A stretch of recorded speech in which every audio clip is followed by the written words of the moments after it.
Welcome to the progressions for the main pattern, Frontlever full raise.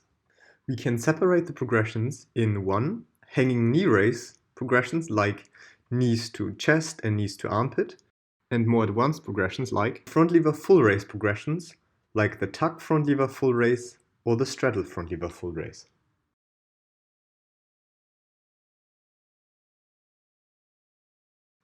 So the main position for all Frontlever progressions is starting from a hanging position and pulling the shoulder blades slightly down, and then going to a hollow body, meaning going from an arched back into a hollow body position, contracting the abs. You don't want to pull too far into depression, just a gentle little bit. So that's the basic position for all Frontlever progressions.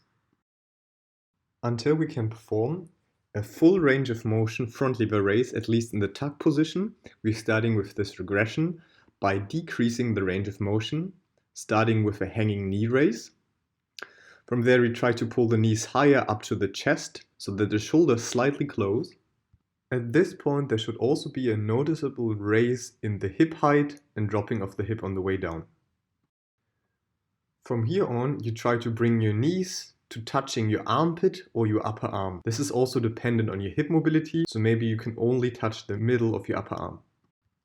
The higher you can raise your hips from here on out, the higher is also the leverage and the load on your shoulder girdle, meaning the higher you go, the harder it is the intensity until you can finally pull into the horizontal position.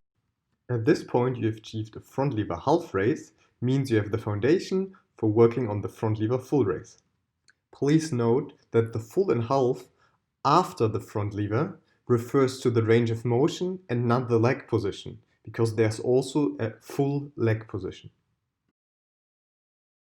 For all upcoming positions, we keep the leg in one fixed shape and only work through the shoulder girdle, only moving the shoulder girdle through its full range of motion while pulling and keeping the elbows straight. Once you unlocked the tuck Frontlever full raise, we can scale the intensity or increase the intensity by using harder leg positions like the advanced tuck. This means we keep the hip more open, roundabout at a 90-degree angle, and making the exercise much harder through having more leverage. Once this one becomes too easy, you can also use the one leg position, pulling one knee fully into your chest and keeping the other leg straight. Or even afterwards going for the straddle, which is your final position before you have the full Frontlever full raise.